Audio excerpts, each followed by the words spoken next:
15 কোটি মুসলমান এদেশে বাস করে। আলহামদুলিল্লাহ বলেন না আলহামদুলিল্লাহ। আমাদের দেশের মতো সাম্প্রদায়িক সম্প্রীতির দেশ পৃথিবীতে কোথায় আছে আমি সেটার নাম শুনতে চাই। ভারতে বাবরি মসজিদ ভেঙে মন্দির বানানো হয়েছে, বাংলাদেশের কোন জেলা কোন মন্দির ভেঙে মসজিদ বানানো হয়েছে আমি শুনতে চাই? নাই। আমার দেশে পূজার মণ্ডপ আর মসজিদ পাশাপাশি হয়। আমার পিরোজপুরে শহরের কেন্দ্রীয় মসজিদের পাশেই 10 দিন পূজার মণ্ডপ বানায়া দুর্গা পূজা করে, ঢোল বাজায়, গান গায়। কোন মুসলমান বলে না মসজিদের পাশে ঢোল বাজাইতে পারবে না। আবার হিন্দুরাও এত ভদ্র, আজানের সময় ঢোল বাজায় না, নামাজের সময় ঢোল বাজায় না। রোজার পূজা একসাথে হয়েছে, ওরা রোজা ডিস্টার্ব করে নাই আর মুসলমানেরা পূজা ডিস্টার্ব করে নাই। খালি কয় ঠিক আলহামদুলিল্লাহ বলতে পারো না?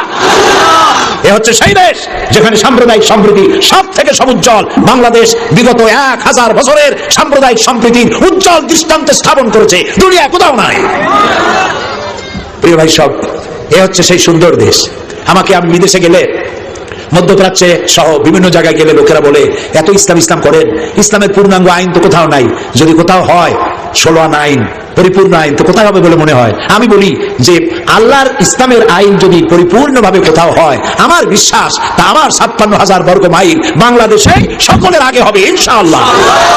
আমি হতাশ নই, আমি মন ভাঙা নই, আমি হতোদ্দাম নই।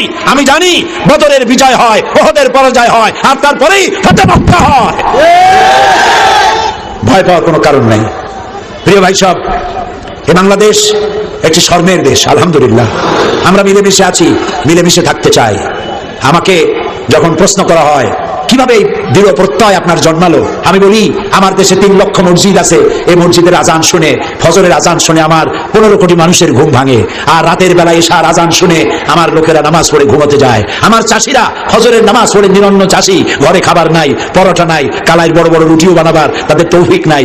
পান্তা ভাত খাইয়া, গামছা কোমরে বাঁধা, তারপরে গরু নিয়ে হাল চাষ করতে যায়। চাষ করতে করতে হাতে ঘড়ি নাই, সূর্যের দিকে তাকিয়ে থাকে, সূর্য পরন্ত জোহরে রক্ত হয়ে গেছে, কাদা পানি দিয়া কোন রকম উজু করে কোমরের গামছা করে মাথায় বেঁধে ক্ষুধার্ত পেট নিয়ে জমিনের আইনের উপরে দাঁড়িয়ে আমার চাষি আল্লাহকে সেজদা দেয়।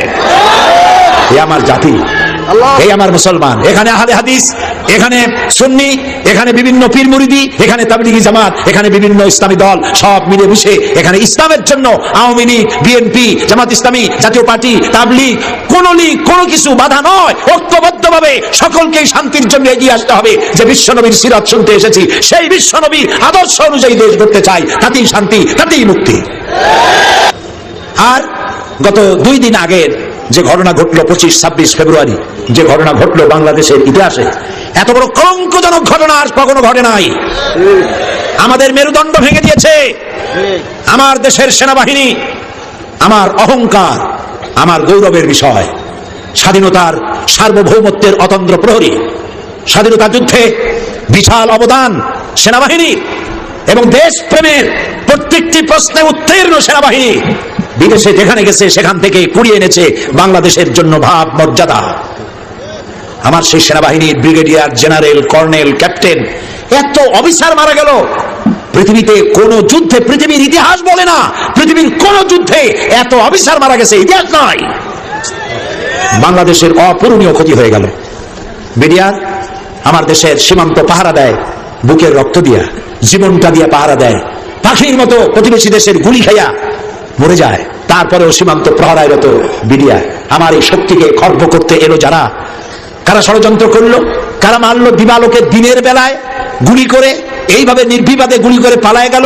অপরিচিত গাড়ি নিয়ে ঢুকলো। পত্রপত্রিকায় দেখলাম হতবাক হলো 15 কোটি মানুষ, বিস্ময়, হতবাক, বিমূঢ়, শোকাহত গোটা জাতি। আজ কি জবাব দেওয়া যাবে ওই সব অফিসারদের স্ত্রীদের, যেসব অফিসারের স্ত্রীগুলি বিধবা হয়ে গেল? মাত্র 2 মাস 3 মাস আগে বিয়ে হয়েছে, সে বউটা বিধবা হলো। বাংলাদেশের ইন্সপেক্টর জেনারেল অফ পুলিশ, তার মেয়ের বিয়ে হলো, সে অফিসারটা মারা গেল। মাত্র 2 মাস আগে বিয়ে হয়েছিল। 2 মাসের বিধবা মেয়েকে দেখে কি করে সে সামলাচ্ছে? যার বাপের বুকের ধন, যার মায়ের নারী ছেঁড়া সন্তান, ব্রিগেডিয়ার ক্যাপ্টেন বানাতে, এক একটা ক্যাপ্টেন ব্রিগেডিয়ার জেনারেল বানাতে বাংলাদেশ সরকারের খরচ হয় কোটি টাকা, বছরের পর বছর যায়। এতগুলি অফিসার বানাতে অন্তত আরো 2 যুগ লাগবে। কারা করলো? আল্লাহ আজকে বিশাল সিরাতুন নবী ময়দান থেকে তোমার দরবারে ফরিয়াদ করি, আমার এত বড় ক্ষতি যারা করলো সেই দুশমনদেরকে গোটা জাতির সামনে ল্যাংটা বানায় দাও, গোটা জাতির সামনে উলঙ্গ করে দাও, প্রচন্ড শাস্তি গজব দিয়া লানত দিয়া ধ্বংস করে দাও। আর একটি বই একটা প্রশ্ন এসেছে এই যুদ্ধ অপরাধ সম্পর্কে জানার জন্য প্রশ্ন করেছে, বলছে যে সেখানে নাকি আমার নামও আছে। তো আমি তো সেই ব্যক্তি 1997 সনে বর্তমান প্রধানমন্ত্রী যিনি, উনি তখন প্রধানমন্ত্রী ছিলেন, ওনার উপস্থিতিতে আমি বলেছি 1971 সনের কোন কাদা আমার গায়ে লাগে নাই। 1974 সন পর্যন্ত বাংলাদেশের কোন রাজনৈতিক দলের নেতা বা কর্মী আমি ছিলাম না। আমি চ্যালেঞ্জ করেছি, ওই চ্যালেঞ্জ পার্লামেন্টে রেকর্ড হয়ে আছে। লতিফুর রহমান সাহেব জানেন, আমার ভাই, উনি জানেন পার্লামেন্টে যে যা বলে তার রেকর্ড হয়, বই হয়, সংসদের বিতর্ক, ওই বইয়ের নাম, ওই বইয়ের মধ্যে আমার এই চ্যালেঞ্জ লেখা আছে। আমি বলেছি যে ব্যক্তি আমাকে এই ধরনের গালি দিবে, আমাকে স্বাধীনতা বিরোধী হাবিজাবি বলবে, আমি তা প্রমাণ করতে না পারলে 10 কোটি টাকার মানহানি মামলা দায়ের করব। আমি জনকণ্ঠ পত্রিকা আমার বিরুদ্ধে ওই কথা লেখার পর আমি ওই পত্রিকার বিরুদ্ধে 10 কোটি টাকার মানহানি মামলা দায়ের করেছি, মামলা এখনো বিচারাধীন। এরপরে যুদ্ধাপরাধী বলা হয়েছে। ঢাকায় বসে কেউ যুদ্ধাপরাধী বললে তো হবে না, বলতে হবে আমার এলাকার মুক্তিযোদ্ধাদের, তারা আমারে দেখছে যে আমি কি করছি, ঠিক না? ফিরোজপুরের মুক্তিযোদ্ধারা বই লিখেছে আমার ব্যাপারে, বইয়ের নাম একটি বই বলছি ও মিথ্যাচার ও সাইদি প্রসঙ্গ প্রেক্ষিত মুক্তিযুদ্ধ 1971, বাংলাদেশের পতাকা খচিত এই বইটি। আল্লাহুম্মা আমিন। ربنا ظلمنا أنفسنا وإن لم تغفر لنا وترحمنا لنكونن من الخاسرين ربنا فاغفر لنا ذنوبنا وكفر عنا سيئاتنا وتوفنا مع الأبرار। আয় আল্লাহ রাব্বুল আলামিন, লাখো জনতা নারী আর পুরুষ সিরাতুন নবী মাহফিলে দীর্ঘক্ষণ কোরআন হাদিসের কথা শুনে গুনার বোঝা মাথা নিয়ে তোমার দরবারে হাত তুলেছি। আল্লাহ তাআলা মেহেরবানি করে আমাদের জিন্দেগির গুনাহ মাফ করে দাও রব্বুল আলামিন। আমাদের মধ্যে থেকে মা বাপ যাদের বিদায় হয়ে গেছে, কবরগুলিকে জান্নাতের টুকরা বানাও। রব্বির হামহুমা কামা রব্বায়ানি সগীরা, সবাই পড়েন রব্বির হামহুমা কামা রব্বায়ানি সগীরা। আবার পড়েন রব্বির হামহুমা কামা রব্বায়ানি সগীরা। আয় আল্লাহ, আমাদের মা বাপ যারা বার্ধক্যে উপনীত হয়েছেন, বিছানায় পড়ে আছে, আল্লাহ হায়াত থাকলে সুস্থ রাখো, হায়াত না থাকলে ঈমানের সাথে তোমার দরবারে উঠায় দাও, বিছানায় ফালাইয়া আমাদের বুড়া মা বাপকে কষ্ট দিও না রব্বুল আলামিন। তাম পৃথিবীতে আজ মুসলমানেরা বড় বিপদগ্রস্ত, তুমি ছাড়া সাহায্যকারী নাই। আফগানের মুসলমান শেষ হওয়ার পথে, ইরাকের মুসলমান শেষ হওয়ার পথে, কাশ্মীরের মুসলমানেরা নির্যাতিত, ইরিত্রিয়া, সোমালিয়া আর চেচনিয়া, বসনিয়া, যেদিকে তাকাই মুসলমানেরা নির্যাতিত। আল্লাহ, আমরা আমাদের গুনার স্বীকৃতি দিতেছি, আমরা গুনাহ করেছি বলে তুমি রাগ করেছো। আল্লাহ, তুমি আমাদের প্রতি রাগ করো না, গুসা করো না, আমাদের মাফ করে দাও। আল্লাহ, আমাদের উপরে গজব দিও না, আমাদের শেষ করে দিও না। আল্লাহ, তোমার রহমত দিয়া আমাদের জিন্দেগির গুনাহ মাফ করে দাও। আয় আল্লাহ রাব্বুল আলামিন, এই জমিনে তোমার কথা কারা বলে, তোমার জন্য কারা জীবন দেয়, তোমার জন্য কারা জেল খাটে, তোমার জন্য কারা জরিমানা দেয়, তোমার জন্য কারা রাস্তার উপরে পিটান খাইয়া মরে, তুমি কি সেই বান্দাগুলিদের চেনো না? আল্লাহ, তুমি দয়া করে তোমার কথা যারা বলেন, এই জমিনে তোমার দিন কায়েম করতে যারা চান, আল্লাহ তুমি দয়া করে তাদেরকে তোমার রহমতের চাদরটা দিয়ে ঢেকে রাখো। আল্লাহ তাআলা, তোমার আরশ থেকে তুমি তাকায় দেখো, চাঁপাই নবাবগঞ্জের এই লাখো মানুষ মাহফিলের কর্তৃপক্ষ বাস ভাড়া দিয়ে আনে নাই, ট্রাক ভাড়া দিয়ে আনে নাই, রিক্সা ভাড়া দিয়ে আনে নাই। মাহফিলের পরে কারে কিছু খাইতেও দেওয়া হবে না, যার যার খরচ দিয়া কষ্ট করে তোমার নবীর সিরাত জানতে এসেছে। বাবু, খালি হাতে কাউকে ফিরাইয়া দিও না। আল্লাহ, এত বড় মাহফিলের মোনাজাত তুমি কি বিরোধ দিতে পারো? তুমি বলেছো আকালা রব্বুকুম উদউনি আস্তাজিব লাকুম, তুমি বলেছো তোমার রবকে তোমরা ডাকো, আমি সাড়া দেব। তা আমরা তো ডাকলাম, এখন তুমি সাড়া দাও, আমাদের ডাকের জবাব দাও বাবু।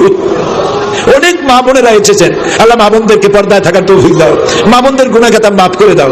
আল্লাহ, নিঃসন্তানীকে সন্তান দাও, মা বোনদের আমল আখলাক কেমন বানাও, যাতে করে কিয়ামতে হযরত আয়েশা খাদিজার সঙ্গে হাসর নসিব হয়ে যায়। আল্লাহ তাআলা এই দেশে হিন্দু মুসলমান উপজাতীয় সবাই মিলেমিশে থাকার তৌফিক দাও। আল্লাহ তাআলা এই 25-26 তারিখে মাত্র কয়েক ঘন্টার মধ্যে, 36 ঘন্টার মধ্যে যে হাসর হয়ে গেল পিলখানায়, আল্লাহ যে সব বউগুলো বিধবা হয়ে গেছে, তুমি তাদেরকে আশ্রয় দাও, সান্ত্বনা দাও। যে সব বাচ্চাগুলি এতিম হয়ে গেছে, বাপ হারাইছে, তাদেরকে তুমি সাহারা দাও। যে সব মা বাপ তার কলিজার টুকরো সন্তান হারাইছে, আল্লাহ তুমি দয়া করে তাদেরকে ধৈর্য ধরার তৌফিক দাও। আমাদের দেশের, আমাদের জাতির এই অপূরণীয় ক্ষতি আল্লাহ তুমি পূরণ করে দাও বাবু। আমার দেশের সেনাবাহিনী, বিডিআর, আনসার, পুলিশ, র্যাব একই মায়ের পেটের ভাইয়ের মতো আল্লাহ তুমি গড়ে তোলো। আমার এই অভাব পূর্ণ করে দাও। আমাদের সীমান্ত অরক্ষিত যেন থাকে না। আমরা এমনি গরিব ছোট্ট দেশ, আল্লাহ শকুনেরা লুটপাট করার জন্য চতুর্দিক থেকে তারা জিহ্বা বিস্তার করেছে। আল্লাহ তুমি দয়া করে আমাদের দেশটারে হেফাজত করো। 3 লক্ষ মসজিদের দেশ, 15 কোটি মানুষের দেশ, তারা তোমার সেজদা দেয় বাবু। এই দেশটা তুমি ধ্বংস করে দিও না বাবু। আল্লাহ তাআলা, যা চাইতে পারলাম না, তোমার রাসূল তোমার কাছে যা যা চেয়েছেন আমাদের সেগুলো দাও।